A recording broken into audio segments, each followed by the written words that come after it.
In this video, I'm going to share my process from taking a piece from firewood to art. So let's get right to it. We're starting this rather unique piece from a crotch section from an ash tree. Before putting the blank on the lathe, I've tried to get it as round as possible over at the bandsaw, but you can see here we're really got to fight this piece trying to get it round. Right now we're turning really slow, and this first part is just really a slog, just trying to get it round and see what we end up having to work with. Ultimately, I want to get this outside edge round so I can start forming a foot or tenon on the bottom of a bowl here.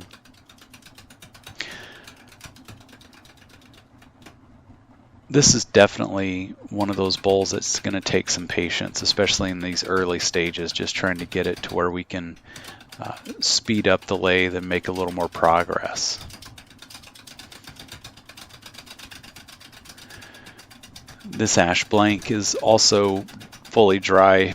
It's been drying in the shop for a couple years now, so it's really hard and a really dense chunk of wood.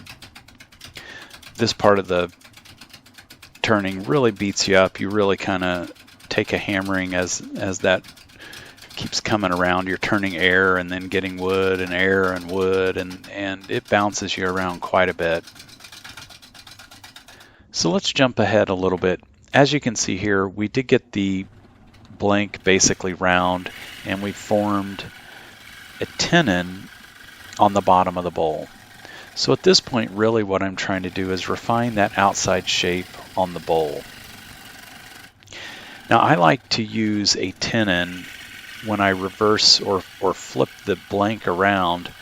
I'm going to use a 4-jaw chuck to hold it on the lathe. And I like to use a tenon to make that connection for the chuck to grip onto. Now in this case, what I've done is I've made that tenon about as wide as I possibly can, because later on at the very end, I'm going to use most of the material on that tenon to form the foot of the bowl. So now that I've got kind of the bottom and the foot of the bowl located, what I'm also trying to do here is get that outside rim established, get that location established. And then from those two reference points, then I just want a nice sweeping, gradual, flowing, natural looking curve to kind of join those 2 points of reference. So that's the foot of the bottom on the bottom of the bowl, kind of connecting in a nice sweep to the rim. Now if you're paying really close attention here to that tenon, you'll notice that part of the bark inclusion actually runs into that tenon. So we're going to talk about that. Keep that in mind, because that detail is going to come up later. All right, great. I think we can work with this. Now we have the bowl blank reversed, and it's being held to the lathe in a 4-jaw chuck on that tenon we formed previously. Here I'm using a shop-made depth jig, and this will help me determine how deep we want to dish out the bowl. We're going to transfer this mark onto a drill bit and kind of just drill out the center, and that'll give us a good depth range. I like to use this method because I find I make a lot fewer funnels and a lot more bowls when I mark that depth. With a simple mark on the drill bit, we're just going to very simply use a drill bit mounted in the tailstock just to go in and core that depth hole for us.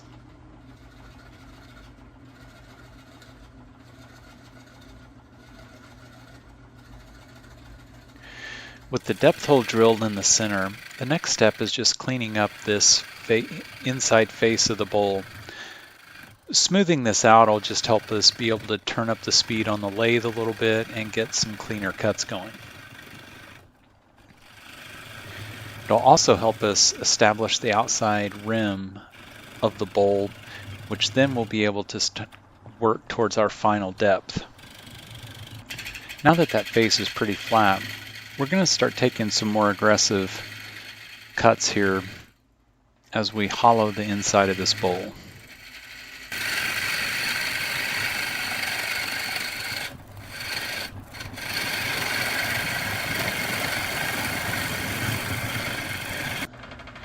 Because that bark inclusion runs all the way down to the tenon that we're using to hold the bowl blank to the lathe, I brought up the tailstock here in this shot just to add more support and keep this bowl from flying off the lathe as we're really beginning to hog out that center bowl shape.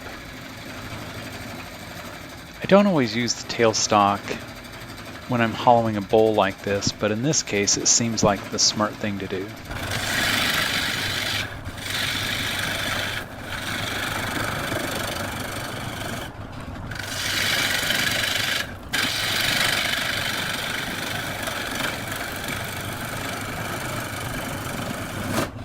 Here you can see we've made some progress on the shape of the bowl, and at this point we're just kind of patiently working our way out to that outside rim.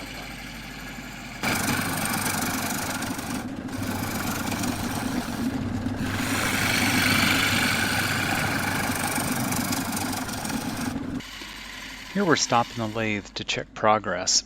As we get closer to the edge of the rim with that bark inclusion, we've got to make sure we don't make the sidewall too thin where we just totally blow out that bark edge.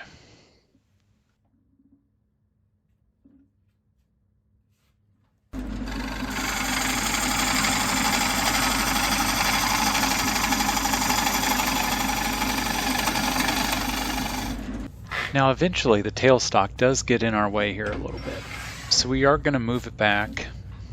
Now we're going to finish that outside edge and start getting that final shape on the bowl without the tailstock in our way.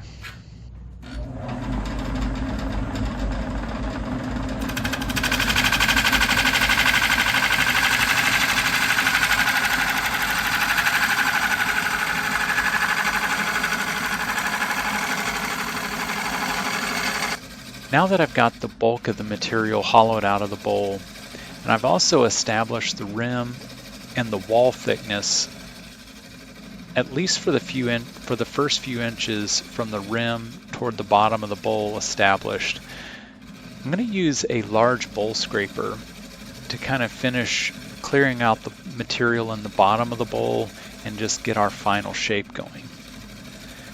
This scraper makes pretty quick work of this process.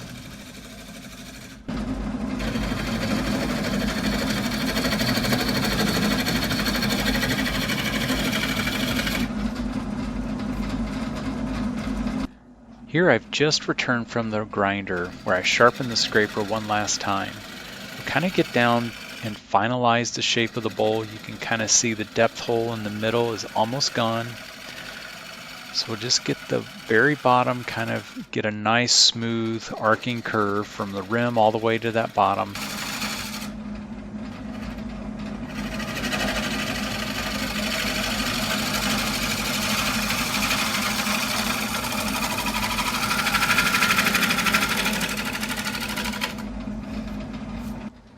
With the shape of the bowl finalized, both inside and outside, I'm using my negative rake scraper on the exterior of the bowl right here. This is just helping me remove tool marks and get the outside surface, that exterior surface, as smooth as I can, which should make sanding much easier.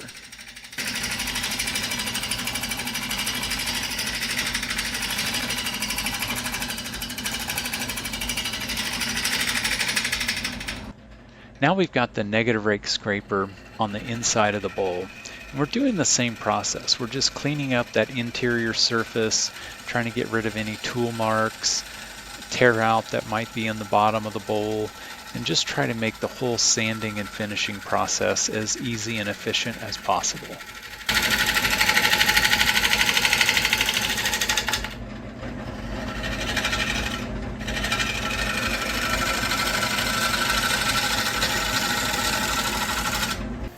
Now is the first step of the finishing process, which is really sanding. I like to use an air-powered die grinder in sanding, And you can see here, because of the unusual shape of the exterior on this bowl, right now I'm not using the lathe, it's not turning. I'm kind of hitting some spots, some troubled spots that were on the outside of the bowl that was just hard to get to with the tools. But I found that the air-powered die grinder gives me a good opportunity to sand with the piece stationary or rotating on the lathe, and I kind of use both. For this bowl, we're going to work our way through the grits, starting at 80 grit all the way up to 320. So while I'm sanding, I have the lathe rotating in reverse toward the wall. You can see that box there is connected to the vacuum, to the shop vac. We're trying to catch as much dust as possible, but you'll also notice it's kind of hard to see. I've also got a respirator on, a full face respirator, which is really important when we're throwing this much dust in the air. And the little quick connect fitting I've got in the die grinder makes changing grits super fast and easy. With the sanding complete, we can focus on the bottom of the bowl. So I've got coal jaws mounted on the lathe, and then the bowl is turned around so we've got access to the bottom of the bowl where the tenon is. So we're using the coal jaws to grip the rim of the bowl, and now we'll take that existing tenon and make that and turn that into the foot on the bowl. So this is the reason I try to make the tenon as large as I can, so that then I've got a good base or foot for the bowl.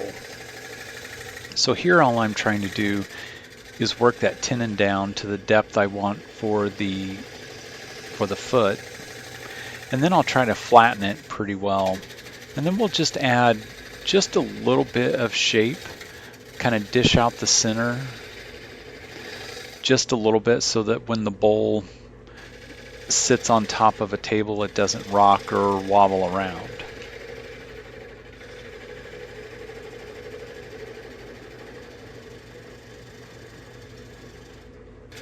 So when we initially form the tenon, you'll notice in the picture here there's really two rings. There's an inner ring, that's the tenon that we're going to grip onto, and then we created a flat surface that mates up to.